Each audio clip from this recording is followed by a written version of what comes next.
પરિણીતાને પાગલ કહી હેરાન કરતા સાસરિયાની ફરિયાદ મળતા અભિયમની ટીમે સ્થળ પર પહોંચી મદદ કરી અને કાર્યવાહી હાથ ધરી હતી। ભરૂચ જિલ્લામાંથી એક પીડિતાનો કોલ આવતા તેણે જણાવ્યું કે તેના પતિ સાથે લડાઈ થતા હું મારા પિયરમાં જતી રહી હતી। 5 દિવસ પછી હું પાછી મારી સાસરીમાં આવી તો મારા પતિ અને મારા સાસુ ઘરમાં ઘૂસવા દેતા નથી।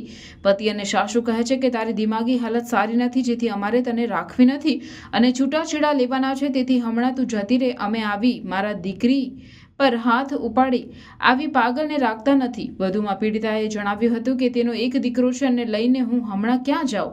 મારા પતિ અને સાસુ એક જ વાતથી મને પાગલ કહે છે કે તું આખો દિવસ ફોન લઈને બેસી રહે છે અને મારું બાળક કંઈ ભૂલ કરે તો હું મારું છું। એમાં મારા પતિ મને જબરદસ્તી મગજના ડોક્ટર પાસે લઈ ગયા કે મને ગુસ્સો વધારે આવે છે અને દવા પણ જબરદસ્તી લેવા કહે છે। દીકરાને મેં માર માર્યો તો તેઓ મને ડોક્ટર પાસે લઈ ગયા, જેથી હું પિયરમાં આવી ગઈ તો મને છૂટાછેડા આપવાની વાત કરે છે।